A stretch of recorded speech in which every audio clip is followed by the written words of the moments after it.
Hi everyone, आपका बहुत बहुत स्वागत है मेरी छोटी सी प्यारी सी क्लास में, जिसमें आज हम करने वाले हैं वर्णमाला का नेक्स्ट पार्ट। ठीक है, इसके पढ़े थे स्वर और व्यंजन को आधा लिखने का तरीका। ठीक है, तो आज हम क्या देखेंगे, उच्चारण के आधार पर वर्णों का वर्गीकरण। इसके पहले हम मतलब कि इसका स्वर का वर्गीकरण मतलब हम लोग देख चुके हैं इसके पहले वाली वीडियो में। ठीक है, तो आज हम देखेंगे उच्चारण के आधार पर वर्णों का वर्गीकरण। ठीक, तो सबसे पहले हम करेंगे वर्गीय व्यंजन। वर्गीय व्यंजन कौन कौन से होते हैं?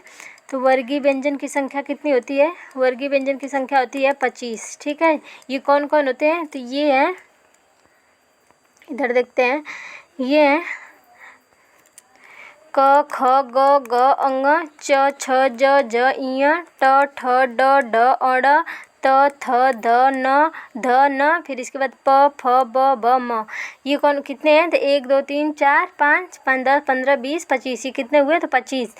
तो अगर आपको कहीं लिखा हुआ मिले कि मतलब कि कोई जैसे इसमें दे दिया क ख ग इस तरह दिया है और उसको छाँटना मतलब छाँटने के लिए एग्जाम में पूछ देता है कि इसमें कौन से क वर्ग हैं, तो जिससे वो स्टार्ट होते हैं उसको हम क्या कहते हैं? उसका वर्ग। जैसे क वर्ग करना रहेगा, जैसे क ख ग घ ञ, तो इसको हम क्या कर देंगे? क वर्ग। इसके पहले वाले को हम बता देते हैं कि इसी का वर्ग है। ठीक है, जैसे च वर्ग, च छ ज झ झ, इस पूरे लाइन को हम क्या कहेंगे? च वर्ग।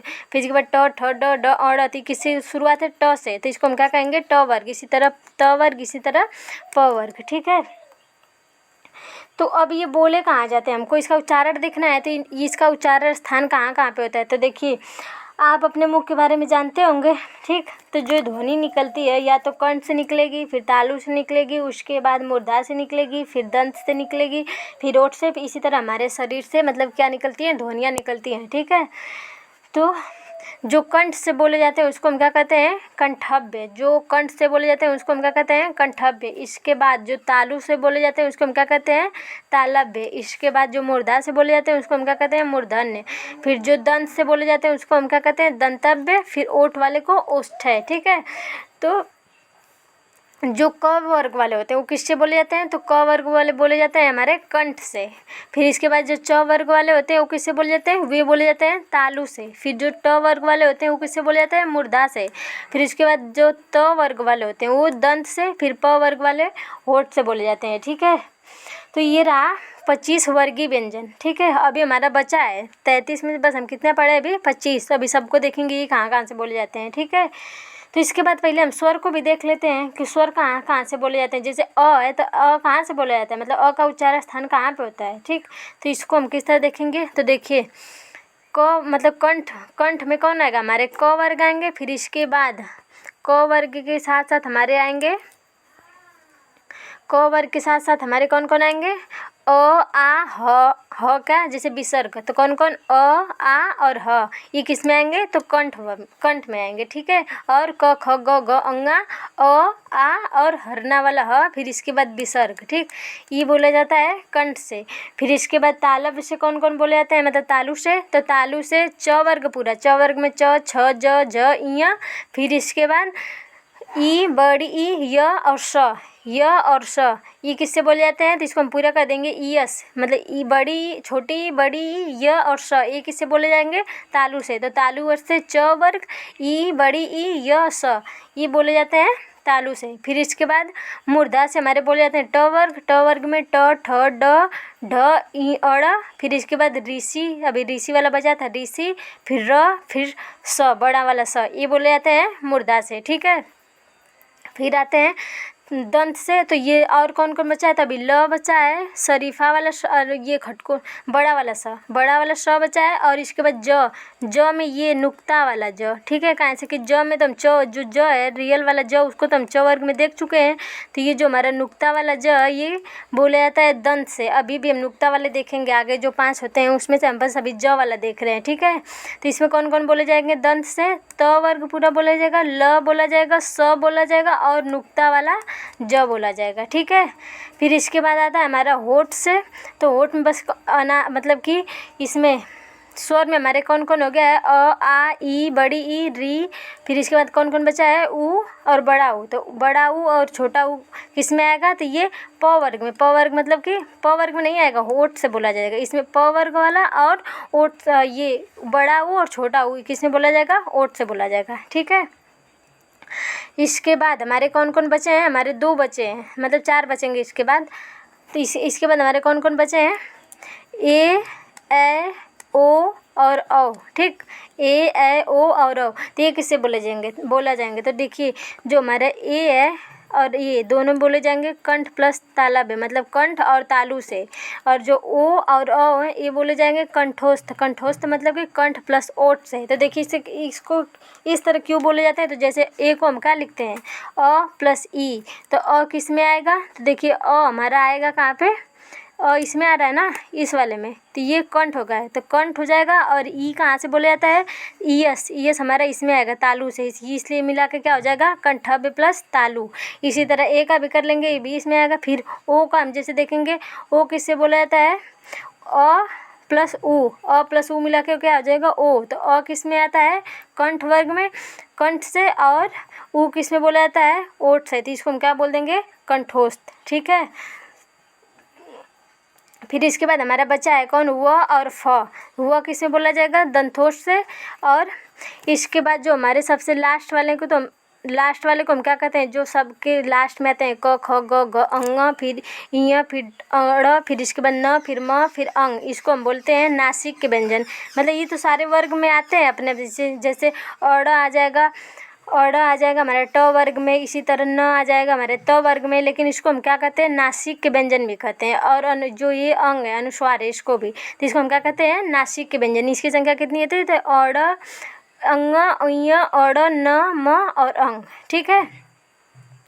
फिर इसके बाद हम देखते हैं जो हमारे नुक्ता वाले बचे थे। नुक्ता वाले में एक तो हम देख लिए, ज किस में था, ये होठ और उसमें था, दंत वाले में था, ठीक। तो ज वाले को हम देख लिए, हमारा बचा कौन, तो हमारा बचा है क वाला नुक्ता, ज, ग और फ, जिसमें हम इसको देख चुके हैं, ठीक। ये किससे बोले जाते हैं, तो ये बोले जाते हैं, हम यहाँ पे देखें किस में, ये बोले जाते हैं हमारे दंत से, ठीक। तो चलिए हम देखते हैं। तो ये नुक्ता वाले शब्द कौन होते हैं, इसके बारे में हम लोग थोड़ा सा देखे थे अगले लेक्चर में, ठीक। तो ये नुक्ता वाले कौन होते हैं, तो ये अरबी फारसी वाले शब्द होते हैं। इसको उर्दू भी कहा जाता है, मतलब उर्दू भी कह सकते हैं, ठीक। इसको हम नई ध्वनि, ये नई विकसित ध्वनियाँ इन्हीं को कहते हैं। जो नई विकसित ध्वनियाँ होती है इसी को कहते हैं। कौन कौन, क में नुक्ता लग जाता है, ख में, ग में, ज में, फ। तो इसका प्रयोग सबसे पहले किसके द्वारा हुआ था, तो इसका प्रयोग सबसे द्वारा राजा शिव प्रसाद सितारे हिंद के द्वारा किया गया था, ठीक है। जैसे कुछ इसके शब्द होते हैं हिंदी में, कुछ और इसका अर्थ होता है, और उर्दू में इसका कुछ और अर्थ होता है। जैसे कफ हो गया, नॉर्मल कफ, हिंदी में क्या, कफ को क्या कहते हैं, बलगम। जैसे खांसी वासी आता है तो कफ जम जाती है ना, तो उसको हम क्या कहते हैं, बलगम। हिंदी में उसको क्या कहते हैं, बलगम। लेकिन उर्दू में इसको क्या कहेंगे, बटन का हिस्सा, बटन वाला। जैसे आपके जो हाथ की बटन होती है, लगी होती है ना, उसको कफ, मतलब कि वहाँ की बटन वाला हिस्सा हो जाएगा, ठीक। जैसे खाना को हिंदी में क्या कहेंगे, भोजन, वहीं पर नुक्ता लग गया, नुक्ता वाला ख आ जाएगा, तो वहाँ पर क्या हो जाएगा, कमरा और डिब्बा, ठीक है। जैसे गोल है, गोल को हम लोग क्या कहेंगे, वृत्त कहेंगे। और यहाँ पे अगर नुक्ता लग गया तो गोल का मतलब हो जाएगा दल, दल मतलब कि टीम, ठीक है, टीम, ग्रुप। जैसे यहाँ पे जरा है, जैसे जरा वाला ज है, तो इसका मतलब होगा बुढ़ापा। और ज पे यहाँ पे नुक्ता लग गया तो इसका मतलब क्या हो जाएगा, जरा मतलब थोड़ा कम, ठीक है। जैसे फन है, तो फन में इसका मतलब होगा सांप। जैसे यहाँ पे फन पे नुक्ता लग गया तो इसका मतलब हो जाता है हुनर, ठीक है। तो इसका प्रयोग कहाँ से किया जाता है, तो जैसे क, ख, ग, घ, ज, क, ख, ग, ज। जैसे फ का तो हम लोग, ज का हम लोग देख लिए दंत से, फ से। तो इसका उच्चारण जिह्वा के मूल से होता है, जिह्वा के मूल से, इसलिए हम इसे अली जिह्वा भी कहते हैं। जिह्वा से इसका मतलब उच्चारण होता है, ठीक। तो इसे हम क्या कहते हैं, अली जिह्वा कहते हैं, या इसे जिह्वा मतलब जिह्वा मूली कहते हैं। तो जो हमारे नुक्ता वाले होते हैं उसमें से ज वाला बस होता है दंत से, बाकी सबको किससे बोला जाता है, जिह्वा। जिह्वा मतलब कि जीभ से, ठीक है। इसके बाद यहाँ पे जैसे कोई भी ख वर्ग में कौन कौन आता है, तो ख वर्ग में क्वेश्चन में आपसे इस तरह क्वेश्चन पूछ सकता है। जैसे ख वर्ग में कौन कौन आता है, तो ये कंठ से बोले जाते हैं। कौन कौन आता है, क, ख, ग, घ, अंग, फिर अ, आ और विसर्ग। फिर ल वर्ग में तो ल में कौन कौन से, त, थ, द, ध, न, ल, स, ज। ल मतलब कि ल किस में आता है, तो ल हमारा किस वाले में आता है, जैसे अभी हम यहाँ पे देखे हैं, ल वाला दंत से आता है। तो दंत में हमारा कौन कौन आता है, त वर्ग भी आता है, ठीक। तो त वर्ग में कौन कौन रहेगा, त, थ, द, न और ल और ज। तो नुक्ता वाला भी आता है, हाँ, ज और स, फिर र किस वाले में आता है, तो र वाला मूर्धन्य में आता है। तो इसमें कौन पहले, ट वर्ग भी आता है, र आता है, ऋषि आता है और श आता है। ठीक, फिर थ वर्ग किससे होता है, ये दंत से होता है। फिर ई वाला तालव्य में, ई में च वर्ग भी आता है और ई बड़ा ई, छोटा ई, य और स, बड़ा वाला स। ठीक, ये किससे आता है, तालव्य से आते हैं। ठीक है, अब हम देखते हैं प्राणत्व के आधार पे व्यंजन का वर्गीकरण। तो प्राणत्व के आधार पे दो प्रकार के होते हैं, अल्पप्राण व्यंजन और महाप्राण व्यंजन। अल्पप्राण मतलब कि जिनके उच्चारण में कम श्वास खर्चा होता है, जिसके उच्चारण में कम श्वास मतलब कि कम प्राणवायु की आवश्यकता होती है, उसको हम क्या कहते हैं, अल्पप्राण व्यंजन। ठीक, इनकी संख्या कितनी होती है, ये कौन कौन से होते हैं, तो देखिए जैसे यहाँ पे लिखा जाता है, जैसे यहाँ क ख ग घ इ अंग, तो इसको इस लाइन में बांट देंगे, तो इसको हम क्या कहेंगे, group first, group second, group third, group fourth, group 5। ठीक, तो ये कौन कौन है, जो ग्रुप फर्स्ट है, ग्रुप थर्ड है और ग्रुप 5, मतलब कि ये वाले और ये 5वां वाला। ठीक, इसके बाद अंतस्थ व्यंजन। अंतस्थ व्यंजन कौन कौन होते हैं, तो ये 4 होते हैं, य र ल व, फिर अंतस्थ व्यंजन, फिर इसके बाद अंग, फिर सभी स्वर कितने होते हैं, 11 होते हैं। तो इसकी पूरी संख्या कितनी हो जाएगी, तो 1 2 3 4 5 6 7 8 9 10 10 15 हो जाएगा, वो 15 और 4 ये 15, 4 फिर इसके बाद 11, ये कितना पूरा मिला के कुल प्राण की संख्या कितनी हो जाएगी, तो 31 हो जाएगी। ठीक है, इसके बाद महाप्राण व्यंजन कौन कौन होते हैं, तो जिसके उच्चारण में अधिक सांस की खर्चा हो, मतलब कि जिसके उच्चारण में अधिक प्राणवायु की आवश्यकता हो, उसको हम क्या कहते हैं, महाप्राण। तो ये कौन कौन से होते हैं, तो इसमें कौन कौन बचा है, सेकंड वाला बचा है और फोर्थ वाला बचा है, प्लस ढ। फिर इसके बाद उष्मी व्यंजन। उष्मी व्यंजन हमारे कौन कौन होते हैं, तो उष्मी व्यंजन होते हैं स, फिर स और ह, ये कौन होते हैं, उष्मी व्यंजन। तो ये कितने हो जाएंगे, 10, फिर एक 11, फिर ये 4, कितने हो जाएंगे, 15। तो कुल महाप्राण की संख्या कितनी होती है, 15। ठीक है, तो हम देखते हैं कि प्राणत्व के आधार पर व्यंजन का वर्गीकरण, पूरा प्राणत्व के आधार पे पूरा वर्ड कितने होते हैं, तो 31 ही और 15, ये पूरा मिला के 46 इस तरह भी क्वेश्चन पूछ देता है। ठीक है, तो ये था हमारा उच्चारण के आधार पे वर्णों का वर्गीकरण। ठीक है, तो आज की वीडियो यहीं पे समाप्त करते हैं और कल वाला देखते हैं, एक पार्ट और आएगा, फिर हमारा ये वर्णमाला ख़त्म हो जाएगा।